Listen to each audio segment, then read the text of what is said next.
I finished secondary school, it took me 3 years before I could gain admission. Why? Result. It took me 3 years. So if, and don't forget that when you eventually gain that admission, there's no timeline. No, ASU strike, SANU strike. When they want to conduct national election, they will close the university. Labour will go on strike. ASU will say they are joining the strike. So strike here, strike there, protest here, protest there. So that means that if you want to study in Nigerian university, it's so that you don't give yourself high blood pressure. If it is a course of 4 years, just budget 6 years. Go to Google first 100 universities in the world. Pick the ones in UK, the ones in US, the ones in Canada, the ones in Australia. Select in those top 100 universities, select them. Go to those schools. You'll be seeing the children of these Nigerian politicians that are implementing these obnoxious policies. For Federal Unity Colleges, first term for SS1 student. First term for SS1 student. The total amount is 386,000. In a country where the minimum wage is 70,000, some people are not even collecting that minimum wage. Because if government has not done what is supposed to be done, if you die as a security agent, you have just died stupidly. And the security agency signed to die for Nigeria, but not to die stupidly. Many years ago, I visited my friend in the University of Lagos, and I entered the male hostel. My dear brother and sister, the male hostel looks like dungeon of the evil. Looks like a prison. Hello, great people. The federal government announced that students that are only 18 years will be allowed to take the WAEC and NECO and JAM examination that they will use to gain entry into the university. Now, I'm going to be analyzing for you the implication of that and whether government is really putting on its thinking cap. That is one. Secondly, I came across a picture online whereby the fee for Unity schools, Unity school means federal government secondary schools, the fees for Unity schools is a total of 386,000 naira. So that means that if you are going to attend all this federal government college, that means you must have 386,000 naira. Now, I will give you some in-depth analysis of it and my experience residing in a Unity school while I was doing my NYSC years back in Kano. So sit back, relax. This is going to be a very interesting analysis. And don't forget that I myself am an academic.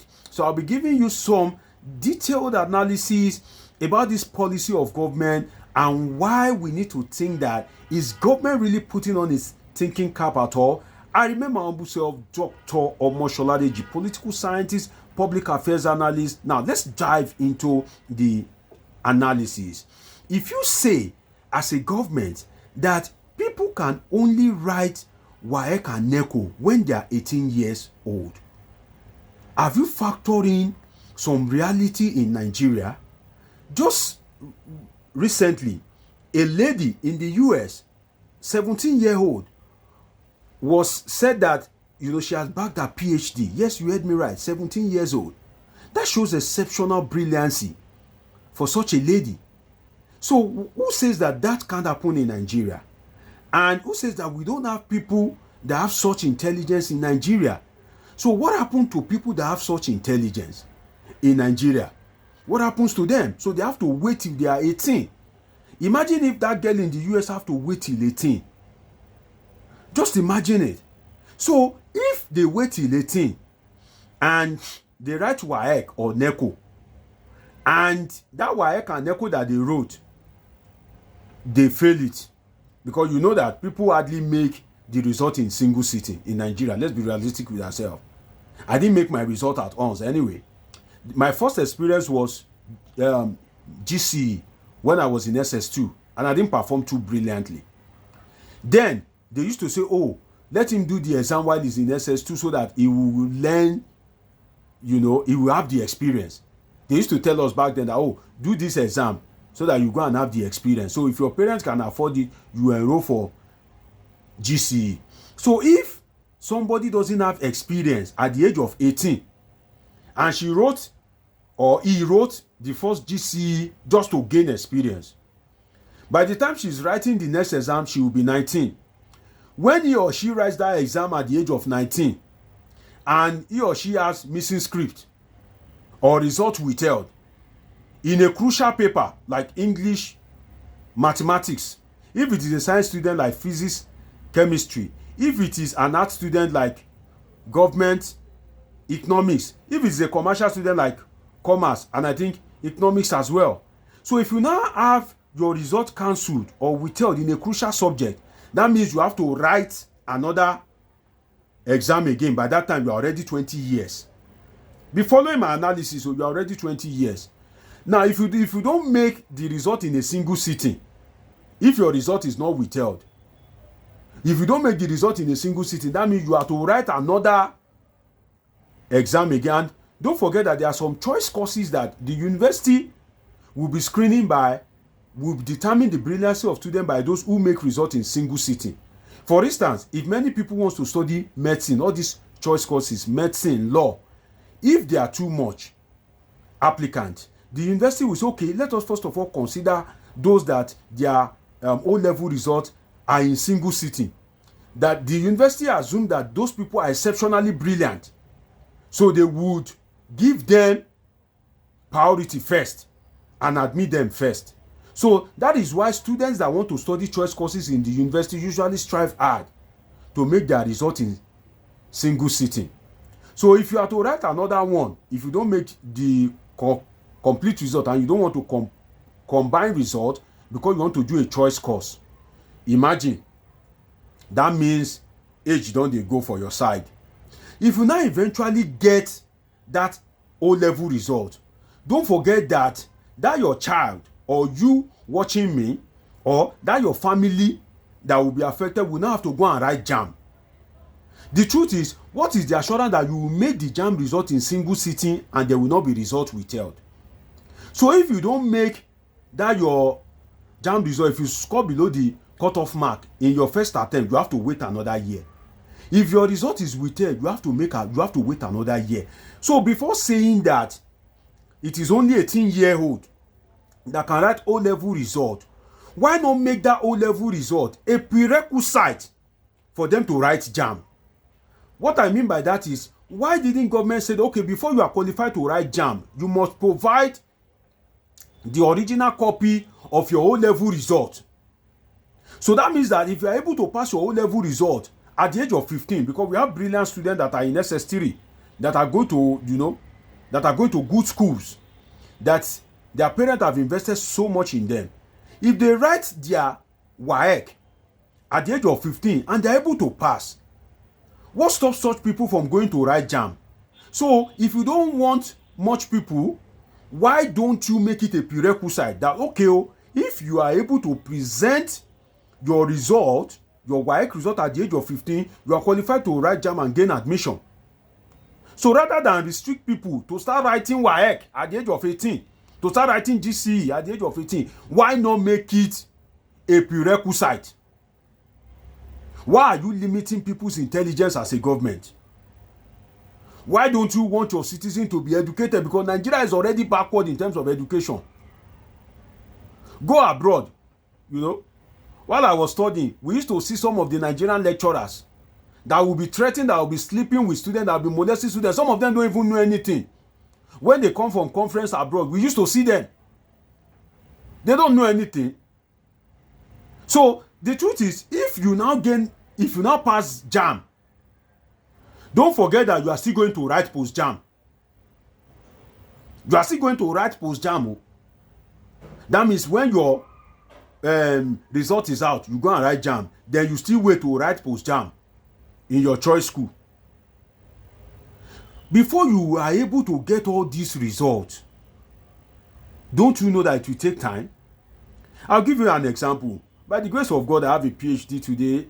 I've been opportune to study my degrees in 3 different continents to the glory of God. But when I finished secondary school It took me 3 years before I could gain admission. Why? Result.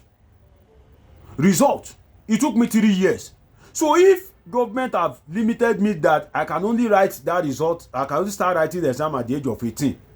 That means that I will now be entering university at the age of 21, when some of my mates abroad are already doing PhD. And don't forget that when you eventually gain that admission, there's no timeline. No. ASU strike, SANU strike. When they want to conduct national election, they will close the university. Labour will go on strike. ASU will say they are joining the strike. So strike here, strike there, protest here, protest there. So that means that if you want to study in Nigerian university, it's so that you don't give yourself high blood pressure. If it is a course of 4 years, just budget 6 years.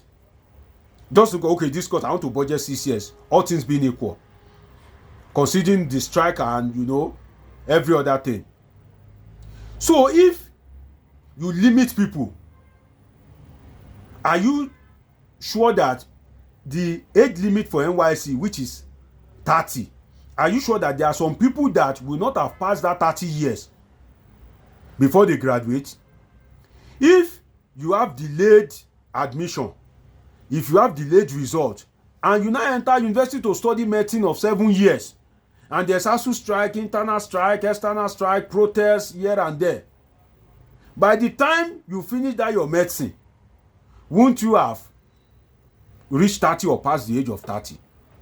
Let's be sincere with ourselves. So you question some of these government policies, and the problem is that some of these our politicians have told people, go abroad, go to Google first 100 universities in the world, pick the ones in UK, the ones in US, the ones in Canada, the ones in Australia, select in those top 100 universities, select them, go to those schools. You'll be seeing the children of these Nigerian politicians that are implementing these obnoxious policies. Some of their children are in the university at the age of 15, 16 abroad. So if your children have such opportunity that there won't be strike, they are exposed to better learning culture, why do you want to restrict the poor man that has an intelligent child? Is it a crime to be poor, or is it a crime to be a Nigerian?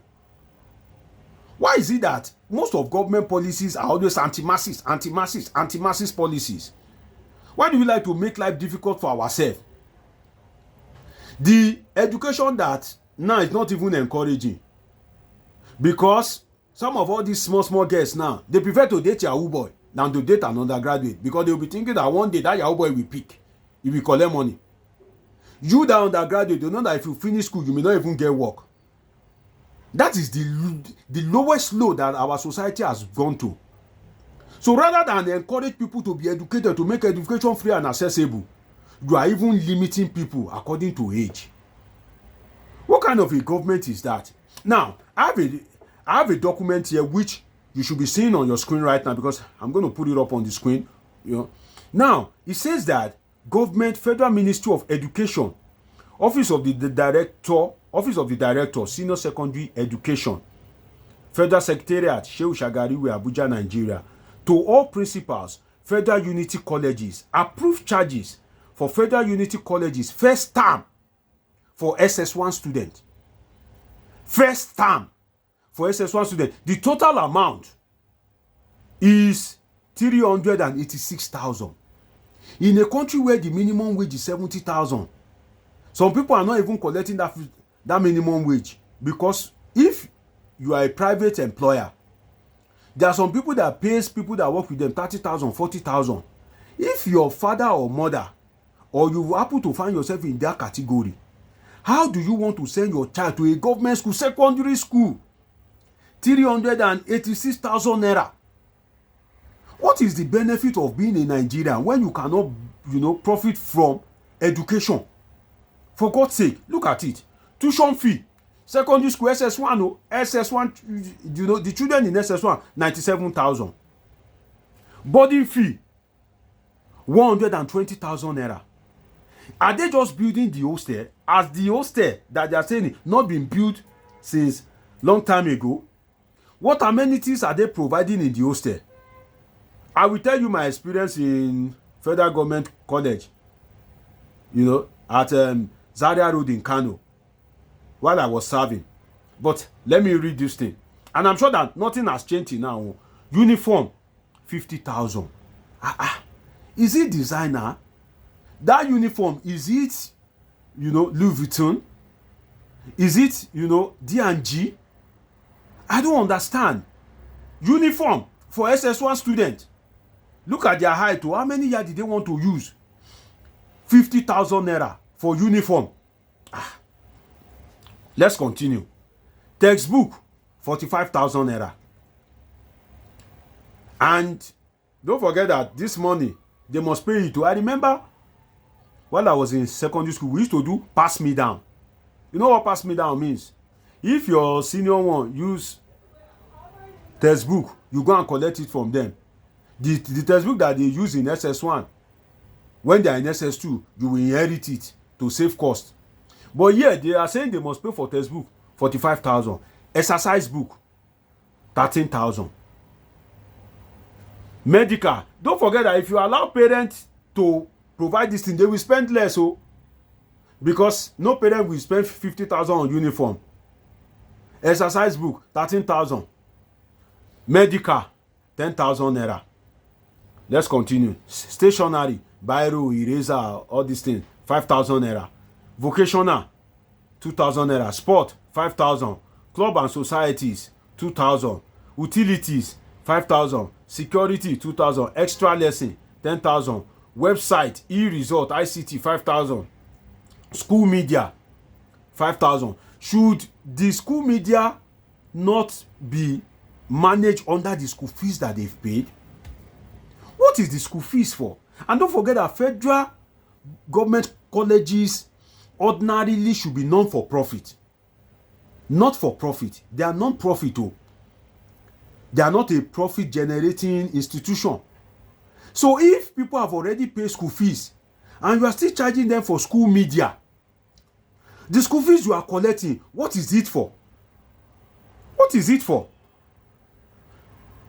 If people have already paid school fees and you are still charging them for security, that school fees that you are collecting, what is it for? If you are still charging them for everything, because I have a total of 16 things here. 16.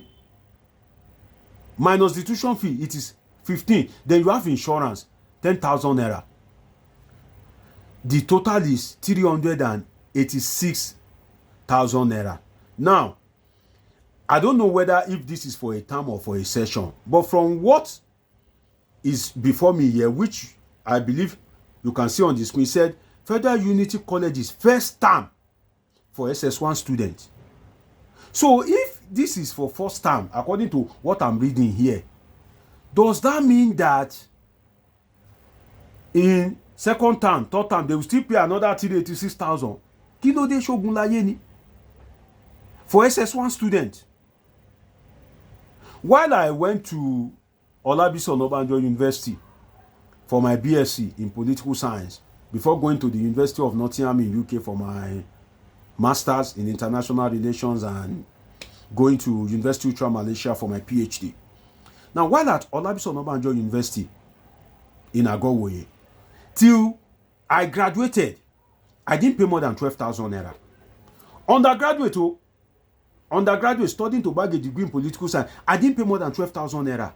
Why has Nigeria become so bad that people can't benefit anything from the government in such a way that an SS1 student will need 386,000 naira? How easy is it for you to make 386,000 if we are to be realistic with ourselves? And don't forget that you most likely not have one child. You have like 2-3 child, which their age group will be between, their age gap will be between 1 to 3 years. So that means you can have 2-3 kids in secondary school at the same time. If you have 386,000 naira times 3 kids, what is the average income of a Nigerian that you ask them to come and be paying 386,000? And these are some of the recipes for insecurity. Because if people cannot afford education, some of them will eventually become hooligans. And that money that you cannot use to subsidize education, you go and use it to be buying arms.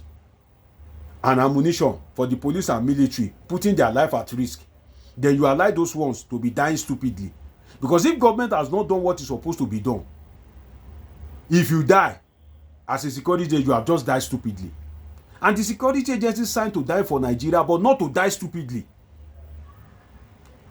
While I was serving in Kano, and I opportunity to stay briefly, I wasn't serving at Federal Government College at Zaria Road, but my friends were serving there, so I escort with them.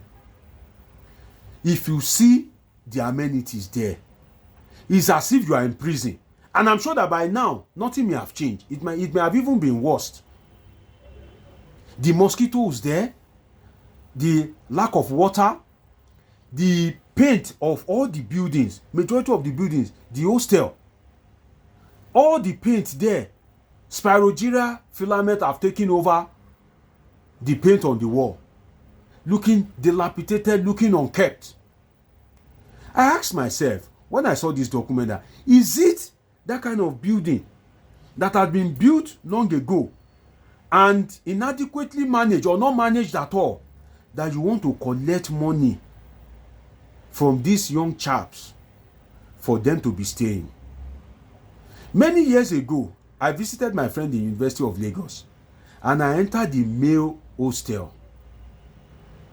My dear brother and sister, the male hostel looks like dungeon of the evil. Looks like a prison. And yet people are paying. That is university. The same thing, I'm sure you that you are watching me, if you attend government secondary school, you can attest to what I'm saying, or a government university. And I'd like to read your take in the comment section. So is it that kind of thing, or government have made it profitable that these schools must remit so amount of money, or government is no longer giving them subventions? They are made to just exist on their own. Let us be kind to ourselves. So that's why you keep supporting politicians. You want to kill yourself because of APC. You want to kill yourself because of PDP. And you don't even have the money to send your child to school. Or you don't have the wherewithal to even go to school. Or you are in school, you don't even know the day you will graduate because of ASU strike. ASU is already threatening another strike. I pity you. I pity you. I pity your life. I pity your destiny. Because these people that you are fighting for, their child. I was opportune to attend the University of Nottingham in UK. If you see the way some of their child are living, they are living better more than some British citizens. And you are here. You don't even know what you will eat tomorrow. And when they speak the truth, you support these guys. You let these guys to use you as instrument. During election, you let them give you 100 naira, 200 naira. You let them influence you to use ethnic hatred and religious hatred. I pity you. The government of Nigeria, please be kind to your citizens, because the leaders of tomorrow, if you don't train the leaders of tomorrow, you can't have peace. The leaders of tomorrow, those people that were young yesterday, that you fail to train today, are the ones giving you problem now. That's why we have lots of insecurity, religious fundamentalism, religious extremism, kidnapping, banditry, armed robbery, criminality. That's why we have so much of it. Yahoo, ritualism. Because those people, when they were young, you failed to train them. So rather than for you now to be training them, you are even making education unaccessible, unavoidable, and unimaginable. Please, Nigerian government should change. Please, Nigerian government should change. It's been a wonderful time with you, great people. My battery is low, so I think the screen is a little bit dark now. It's been a great time with you on this episode of Politics with Dr. Omoshola Deji. I remain my humble self, and I'm your anchor on this channel. So if you've gained anything from this channel, please share with your friends and family. Till I see you again very soon. I'm not always far away from you. Stay safe. God bless. I love you all sincerely.